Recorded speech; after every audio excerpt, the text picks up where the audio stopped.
Well, hello and welcome to day 10 of the Money Challenge. Today we're looking at the prosperity of your soul. So, the pursuit of purpose in the area of money can be undermined by the enemy. And over the next 2 days, we're going to explore how the devil seeks to destroy abundance in your life and how you can beat his schemes. 3 John 1:2 says this: I pray that you will prosper and be in good health as your soul prospers. Now, this verse in 3 John makes it clear that your prosperity is linked to the state of your soul. Your prosperity, therefore, starts with what's going on inside of you.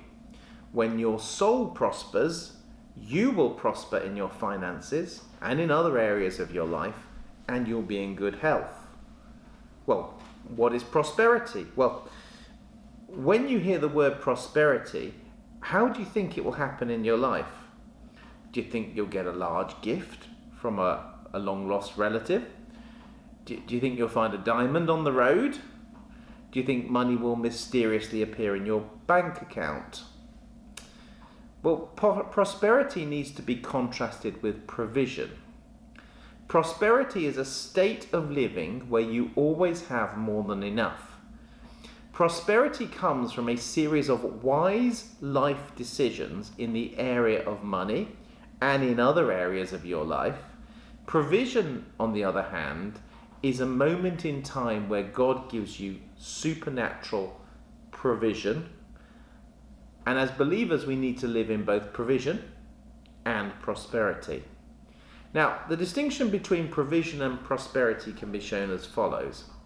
Now, let's say if you have a bill of £250 that you don't currently have any money for. Miraculously, you are left a cheque for £1,000. You're very excited. You give thanks to God for the radical generosity that's been shown to you. You pay your bill, and then you go shopping for new clothes with the money you've got left over. You have a couple of meals out, you buy a few nice clothes, and then over the course of a week or so, the £1,000 gone. The next week, your washing machine dies on you. You then buy a new washing machine for £500, and you have to borrow the money to do so. The rate of your loan is, say, 20%, and you arrange for repayments over 2 years.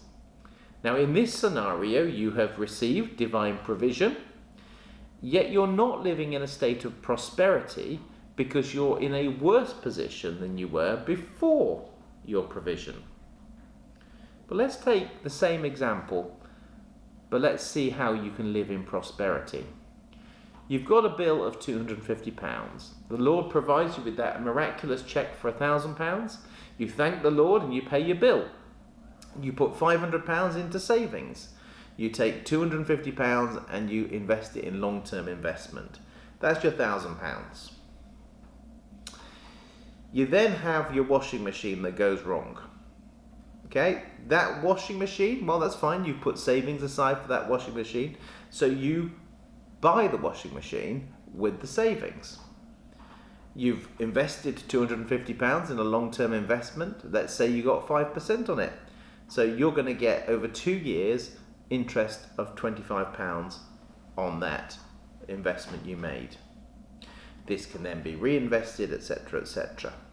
And in this scenario, you've received divine provision, yet at the same time you're living in a state of prosperity because you've got more than you started with when you got the provision.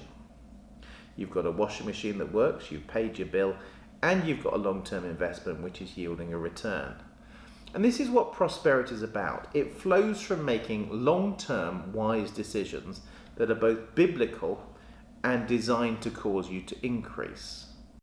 So what is the prosperous soul? Well, your soul is, firstly, your mind. It's the way you think. Secondly, it's your will. It's what you want to do and what you want to pursue in life. And thirdly, it's your emotions. So our soul prospers when we firstly have a purpose and a clear vision for our life. Secondly, when our thinking is clear and untroubled. You know how to make sensible decisions which will benefit your life. And thirdly, when you are healthy emotionally, so you're not up and down with every change of circumstance.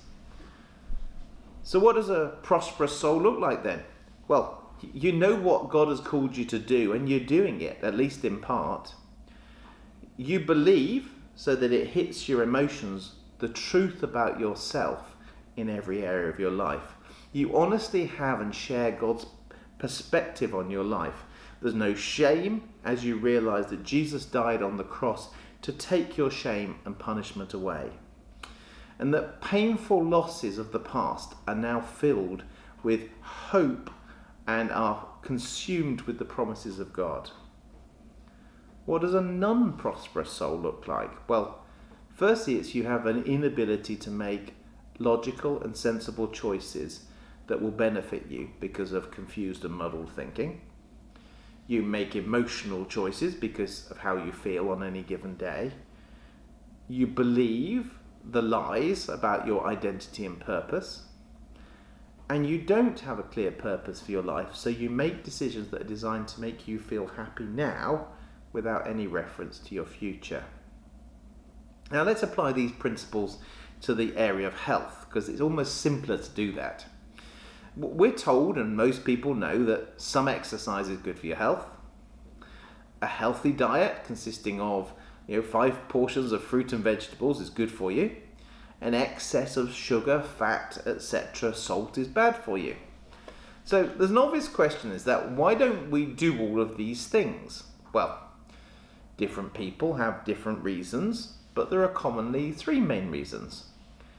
Firstly, we have confused thinking. We often hear people saying, I'm only 40, I don't need to think about healthy eating yet, or eating healthy is too expensive. If we scientifically analyse these statements, they would no doubt be completely untrue.